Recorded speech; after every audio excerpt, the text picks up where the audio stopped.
Salut amis vapoteurs et vapoteuses. Donc aujourd'hui on va parler de quoi? On va parler de reconstructible, voilà, parce qu'il y a beaucoup de questions qui arrivent sur le reconstructible, en tout cas sur les réseaux sociaux. Je me rends compte qu'il y a beaucoup de gens qui sont un peu paumés là-dedans. Et aussi dans ma vie de tous les jours, on pose souvent des questions. Donc aujourd'hui je vais faire une petite revue là-dessus. On va parler un petit peu vite fait d'un petit peu tout ce que c'est le reconstructible. Donc le reconstructible, qu'est-ce que c'est? Alors je vais prendre par exemple le Conqueror de Votofo. C'est un atto, voilà, tank, hein, comme on peut en trouver partout, avec donc la petite réserve le tank, hein, donc de liquide. Sauf que la différence, c'est que vous allez plus avoir de petite résistance à visser dedans, déjà toute faite. C'est vous qui allez devoir la confectionner. Donc comme on peut voir ici, vous voyez, j'ai fait deux coils, hein, j'ai mis à l'intérieur. Donc là, bien sûr, c'est un plateau, on appelle ça en postless, c'est-à-dire qu'il n'y a pas de petits plots, comme on peut trouver sur le Velocity, que je vais vous montrer tout de suite. Voilà, donc vous allez devoir construire vos petites résistances et mettre vos petits cotons. Donc vous voyez, comparé à un Velocity, là il n'y a rien du tout, vous avez un peu plus de place, c'est vrai. Et là, le Velocity, qu'est-ce que c'est? C'est simplement ces petits plots là de chaque côté. Vous allez devoir enfiler vos coils, donc une petite patte en haut, une petite patte en bas, et l'autre côté, vice versa. Voilà, tout simplement. Et c'est le montage aujourd'hui qui est le plus répandu. D'ailleurs, on en trouve partout, il n'y a que du Velocity. Parce que franchement, c'est un montage qui est très simple à utiliser. Vous avez les petites vis sur le côté, hop, vous serrez et vous cassez pas la tête. Voilà, donc ça c'est pour le reconstructible. Je pense que tout le monde avait compris déjà à la base ce que c'était le reconstructible. Maintenant, il y a différentes familles, on va dire, hein, de reconstructibles. Vous avez les Atto-Tank, hein, tout simplement. Vous avez les Genesis. Hein. Alors Genesis, c'est ça. Genesis, c'est un peu comme le Limitless. Hein, voilà. Donc c'est un peu comme un dripper qui est monté sur un petit réservoir de liquide. Alors à l'intérieur, ça se passe comme ça. Voilà, vous avez vos cotons hein, qui trempent directement donc de chaque côté dans cette petite cuve. Alors ce genre d'atto, c'est vrai que ça consomme pas mal en jus. Hein. En tout cas, moi, tous les attos que j'ai pu en Genesis que j'ai pu utiliser, ouais, ça bouffe hein, comme l'avocado, le combo aujourd'hui, hein, c'est les nouveautés. Alors il y en a plein d'autres. Hein. Maintenant, je trouve que c'est un petit peu, en ce moment, c'est un petit peu j'ai l'impression la mode. Il y en a beaucoup qui sortent comme ça en Genesis. Voilà. Et puis bien sûr, hein, la palme, le top du top, hein, reconstructible, hein, c'est le dripper. Hein, voilà. Donc le dripper. Hein. Vous voyez, là c'est encore un autre type de plateau. Donc le dripper, oui, le dripper c'est reconstructible par excellence. Hein. Voilà donc les trois petites familles, on va dire, de reconstructibles. Ensuite, on va parler matériel. Qu'est-ce qu'il faut lorsque je veux me lancer dans le reconstructible? Tout simplement, oui, il va falloir investir, les amis, un petit peu. Il va falloir un petit peu investir, c'est comme dans tout. Donc, qu'est-ce qu'il va falloir? Déjà une petite pince coupante.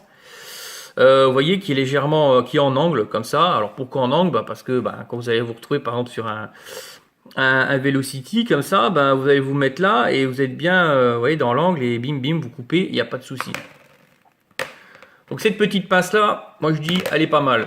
Ensuite vous avez la petite pince céramique. Hein. Donc ça c'est limite obligatoire d'avoir une petite pince comme ça en céramique. Bon moi j'ai celle-là, elle est très bien. En plus vous avez cette petite bague lorsque vous avez vos attos, vous savez qui sont serrés. Vous le coincez dedans et vous pouvez le décoincer. Ça vous évite de prendre une pince et d'esquinter votre atomiseur. Donc ça sert à quoi? Ça sert tout simplement à resserrer vos coils hein, quand vous allez monter, quand ils sont tout neufs. Vous allez les chauffer un peu et vous allez appuyer un petit peu comme ça pour qu'il y ait une meilleure conductivité, hein, pour que ce soit bien calé. Et vous pouvez même un peu frotter que ça dessus hein, pour que ce soit tip top et que la chaleur, la chauffe soit homogène. Voilà. Et puis moi j'ai le petit ciseau. Hein. Ça c'est pour couper l'excédent de coton. Alors, après vous pouvez prendre un petit ciseau à la maison qui coupe très bien, ça va aussi. Ensuite si vous voulez pas vous casser la tête, ils vendent des kits déjà tout faits, hein, c'est dans les 40 balles, avec tout ce qu'il faut, les petites pinces, les machins, des petites pinces recurvées. Hein. Moi j'en ai commandé une parce que c'est pas mal quand on veut cotonner. Voilà, vous avez un peu tout, vous avez même du fil déjà dedans en cantal, donc 0,40 il me semble, voilà, de diamètre. Hein. Quand on dit 0,40 c'est le diamètre. Voilà. Donc ça, c'est pour le petit matériel à utiliser. Voilà, bah oui, il faut un petit peu investir, c'est comme tout. Mais c'est vrai qu'après, dans le temps, moi, personnellement, je trouve que c'est quand même rentable. Comparé aux résistances toutes faites aujourd'hui, qui commencent à valoir beaucoup plus cher. Moi, quand j'ai commencé, les résistances toutes faites étaient vraiment pas chères du tout. Aujourd'hui, on est dans les 5-6 euros. Voilà. Donc ça fait un peu cher, surtout si vous changez de liquide assez souvent, ça fait chier, quoi. Ensuite, ben, faire un coil. Bon, bah, faire un coil. Va falloir un autre ustensile, moi je trouve qu'il est pas mal. Certaines personnes utilisent des tournevis, vous voyez, ils prennent le tournevis et puis ils tournent leur fil dessus. Ouais, ça marche aussi, il n'y a pas de souci, hein, chacun fait comme il veut. Moi j'ai préféré utiliser ça, le Coil Master. Voilà, donc c'est un petit ustensile. Ce petit bâton là, vous l'avez certainement vu dans d'autres vidéos. Donc bah qu'est-ce que c'est? Bah, simplement pour faire ses coils sans se casser la tête, vous voyez. Vous avez des petits trous là, hop, bim bim, ça ressort de là, vous mettez votre fil, vous le coincez là avec votre pouce, vous le mettez dessus, donc vous le tournez légèrement comme ça pour que ça tienne. Vous voyez, là c'est en 25, donc c'est 25 de diamètre, là vous avez du 30, vous avez différents petits plots comme ça avec différentes tiges de différents diamètres.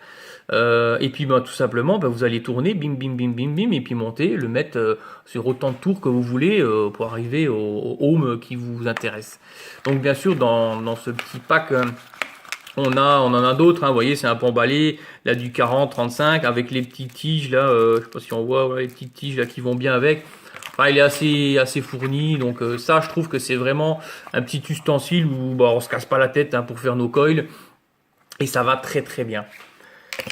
Voilà. Ensuite, le calcul. Bah oui, le calcul. Souvent de fois, on me dit, mais comment faut-il faire pour calculer combien de tours je dois faire pour avoir tant et tant de home? Moi, je vous invite à aller, par exemple, sur Android, il y a plein de petites applications comme Vaptol. Moi, c'est celle que j'utilise, qui est très bien. Bon, après, bien sûr, avec l'expérience, si vous vapez tout le temps sur le même type de fil, ouais, moi j'en ai deux là. Sur le même type de fil, forcément, vous allez savoir combien de tours il faut pour arriver au nombre de ohms qui vous plaît ou qui vous correspond en tout cas. Donc c'est simple, hein, vous allez aller sur cette application, vous allez marquer calcul de coil et là vous allez choisir quel type de fil résistif vous utilisez. Vous voyez là moi j'en ai deux. Donc on voit souvent des 24, 26 et 26 gauges. Ouais c'est marqué là 26 gauges.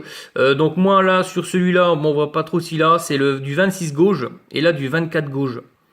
Voilà, donc c'est du 0,40 et du 0,50. Donc le 26 c'est du 0,40 et le 24 c'est du 0,50 de diamètre bien sûr. Donc là vous allez rentrer le diamètre de votre fil.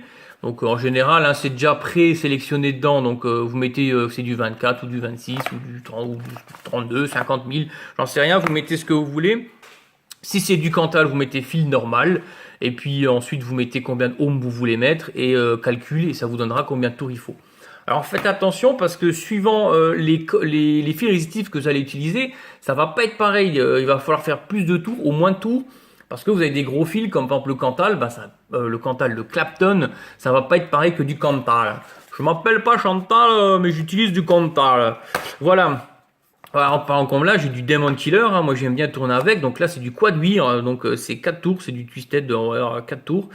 Donc là, forcément, là-dessus, les gaillards, il va falloir que je fasse au moins 10 tours pour avoir en double coil, hein, bien sûr, attention, parce qu'il y a aussi le simple double coil. Donc il va falloir que je fasse au moins 10 tours pour avoir une résistance à peu près en 0,40. Donc il faudra que je fasse deux résistances de 10 tours pour avoir à peu près 0,35 ohms. Voilà, moi je vape à peu près dans ces eaux-là. Donc faites attention à ça, entre le double et le simple, hein, bah oui forcément, parce que le double, il va falloir rajouter des tours, et le simple, bon, il y en aura un petit peu moins forcément. Donc voilà, je vous invite à aller sur ce genre d'application-là, comme ça, vous n'aurez pas de soucis, en tout cas, après c'est sûr, hein, les valeurs qu'ils vous donnent, ça se rapproche au plus près de ce que vous allez avoir sur votre box, hein, parce que chaque box voilà, est plus ou moins précise. Ensuite le coton. Le coton, qu'est-ce que j'utilise comme coton? Alors ouais, il y en a beaucoup qui vont sur des cotons comme ça, du bacon, voilà, du coton bacon V2, du Kendo Vape. C'est des très très bons cotons, hein, ça c'est clair, il n'y a pas à chier. Maintenant pour les débutants, moi je vous conseille plutôt d'aller sur de la Fiberflix, comme ça. Ça c'est pas mal les petits trucs là parce que c'est vendu en petites lamelles, vous voyez, je vais vous montrer. Hop là, il y a des petits bouts, voilà. C'est vendu en petites lamelles comme ça. Donc c'est-à-dire qu'il y a juste ce qu'il faut comme coton pour des coils en 2,5. Comme 2,5, je pense que c'est les coils, on va dire, standard aujourd'hui. Tout le monde quasiment est sur du 2,5, par exception, bien sûr. C'est pas mal parce que là-bas, celle-là, c'est déjà biseauté. Donc vous avez juste un peu à faire une petite pointe comme ça. Vous le rentrez dans votre coil, tout simplement. Hein, vous voyez, comme on voit ici, hein, voilà, vous le rentrez dans votre coil. Et puis, vous le tirez. Et là, ça va vous faire un petit apprentissage de savoir un peu on va dire, la dureté du coton qu'il y a dans le coil. Vous voyez, quand vous allez le passer, vous allez voir à peu près jauger, combien de coton il vous faut. Et au fur et à mesure, ça va vous donner un peu, une petite expérience là-dessus. Et là, vous pourrez aller, par exemple, sur du Kendo Vap, chose de ce style-là. Bon, après, vous pouvez tout de suite là-dessus, mais vous allez vous faire chier, puis vous allez vous taper des dry hits et des machins. Vous voyez, là, c'est carrément une grosse bande, donc c'est à vous de déchirer, enfin, en tout cas, de récupérer la quantité de coton qu'il vous faudra. Donc, quand on n'a pas trop l'habitude de cotonner au début, vous pointez qu'un truc comme ça va être un peu chiant, parce que soit vous allez en mettre trop, ça va être du dry hit, soit pas assez, ça va vous péter la gueule, ça va faire plein de petites projections, et vous n'allez pas avoir de jus qui va monter, ça va pas être terrible. Donc c'est vrai que ces petites bandelettes, voilà, on met dedans, on se casse pas la tête. En même temps, ça nous fait un petit apprentissage de savoir quelle quantité de coton, voilà, il va falloir utiliser, enfin, pour l'avenir. Voilà, donc ça, petit coton de bled, un petit pad, voilà, ça coûte 1,50 €, hein, moi je paye ça, donc 1,50 €, c'est pas grand chose. C'est pas très très cher. Voilà donc sur le coton, hein, vite fait. Ensuite, les coils qui sont sales. On me demande souvent, ouais, quand j'ai mon coil qui est dégueulasse, qu'est-ce qu'il faut que je fasse? Vous voyez, moi là, ils sont bien noirs. Alors, on va enlever les cotons, tiens, hop. Allez, je tire mon coton comme ça. Hop, on enlève. Ah, vous voyez, j'ai même mon coton qui était bien noir, hein, sur celui-là. Bah oui, parce que comme je vape sur des liquides qui sont assez gras, donc qui sont vachement hauts en taux de VG, forcément, plus il y a de VG, plus ça s'encrasse parce que ça apporte beaucoup plus de sucre. Et voilà, donc du coup, on a des coils qui deviennent vite dégueulasses. Et bien sûr aussi, hein, une partie c'est la VG, l'autre partie c'est qui encrasse les coils, bien sûr, c'est les arômes, hein, qui est à l'intérieur aussi. Ça apporte pas mal de sucre, donc plus vous êtes en VG, plus vos coils vont se dégueulasser rapidement, quoi. Donc qu'est-ce qu'on peut faire?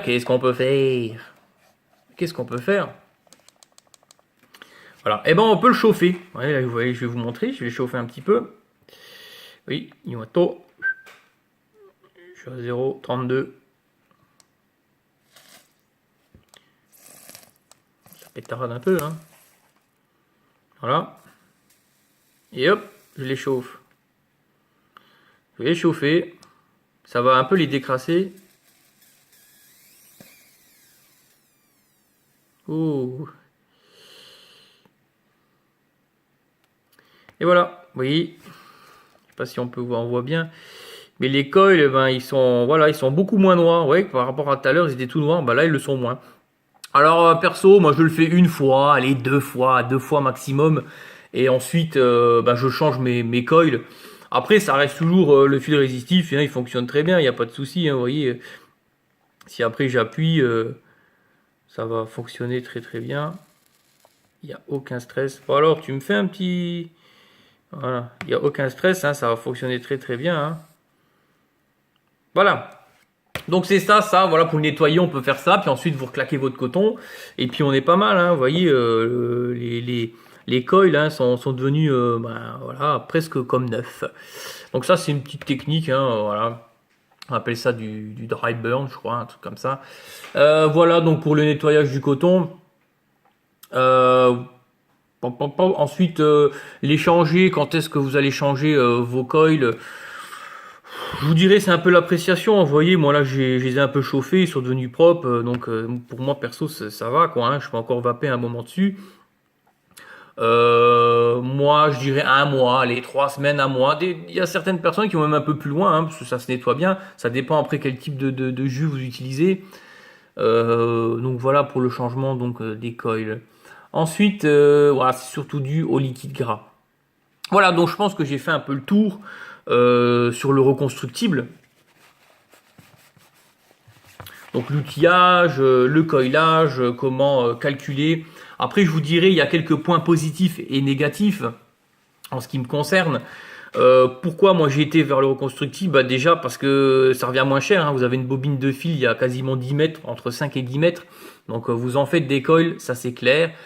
C'est 3 € et quelques, un truc comme ça. Voilà, ça vaut pas extrêmement cher. Donc 10 mètres pour 3 €, vous en faites des coils, hein. Ensuite, au niveau saveur, voilà, moi je trouve qu'au niveau saveur, voilà, on est plus que bien. Je trouve même mieux que les Atto avec mèche. Bon, après, moi j'ai commencé sur le Subtank, je trouve que voilà, les mèches, surtout quand on est sur du 0,5, et les mèches toutes faites, je trouve que ça arrache. Alors que là, moi je suis en 0,30, c'est hyper doux. Enfin, pour ma part, je trouve que c'est hyper doux. J'ai déjà fait goûter à d'autres personnes qui, eux, ne va pas aussi bas en home. Ils ont été surpris, ils m'ont dit, ouais, ça arrache pas, c'est pas mal. Bah oui, c'est différent. Vraiment, le reconstructible, tous ceux que j'ai convertis entre guillemets au reconstructible, ils m'ont dit, waouh, c'est le jour et la nuit entre une résistance toute faite et une résistance, voilà, qu'on fait nous-mêmes, hein, tout simplement. Voilà, voilà. Donc, pour ça que moi j'ai été sur le reconstructible. Ensuite, l'avantage qu'il y a, c'est que vous pouvez avoir tout type d'atto. On peut, voilà, vous faire plaisir. Tiens, celui-là, il est beau, il me plaît, boum, je le prends. Il n'y a pas à se dire, ouais, mais il faut une résistance spéciale avec. Ah oui, parce que comme vous le savez, les résistances toutes faites, elles sont propriétaires souvent de fois, un atto. Hein, si vous prenez un subtank, vous pouvez pas foutre n'importe quoi comme résistance. Donc c'est vrai que c'est chiant ce côté-là. Et puis du coup, quand vous allez avoir envie de changer de jus, il va falloir changer de résistance. Donc voilà, c'est toute une logistique un peu chiante. Alors que là, moi, je veux changer mon jus, j'enlève mes cotons, je chauffe un peu, je reclaque mes cotons, je remets nouveau jus, et puis voilà. Ça me prend comme une envie de pisser. Je peux changer de coton, 5 fois dans la journée si je veux. Il n'y aura pas de souci, sans aucun problème. Après, pour le jus, on n'est pas forcément obligé de changer le coton à chaque fois. On peut tout simplement sécher le coton, c'est-à-dire qu'on va vaper jusqu'à, je veux dire limite sentir le dry, mais quand on voit que le coton, on regarde un peu, quand on voit que le coton est sec, hein, il n'est plus imbibé, là vous pouvez remettre un autre liquide, ça fonctionne aussi. Voilà, voilà les amis, sur le reconstructible, je pense que je vous ai tout dit, oui. Donc sur ce, ah oui, encore une petite chose, j'ai oublié de vous parler, donc dans les drippers, hein, donc dans les drippers, il y a aussi les button feed. C'est vrai que ça fait partie du reconstructible. Alors button feeder, button feed, souvent on me dit qu'est-ce que c'est le button feeder, comme ça j'aurais expliqué un petit peu tout. Et c'est un dripper. Et vous voyez le pin là, il y a un trou dans le pin. Ouais, bon, je sais ce que je dis, c'est un petit peu cochon. Voilà, il y a un petit trou dans le cul. Ouais, en même temps, c'est pas mieux. Voilà, tout simplement parce que vous allez avoir le liquide qui va passer par là. Alors, je vous montre vite fait avec ma petite sconque. Moi, je vape qu'avec ça, hein, parce qu'on a le dripper, la qualité d'un dripper, autant saveur que vapeur. Et on a la contenance en liquide, là, j'ai du 10 ml. Donc, vous voyez, j'ai les petites fioles, là, ça monte à l'intérieur. Et donc, par le petit trou, je vous ai montré, ça rentre, ça imbibe vos cotons. Et puis voilà, du coup, on est bien. Et ça, je trouve ça génial. Un petit accu, hop, vous voyez, on va remettre. Pouch. Là, j'ai ma petite fiole, j'appuie dessus. Je sais pas si on va voir quelque chose.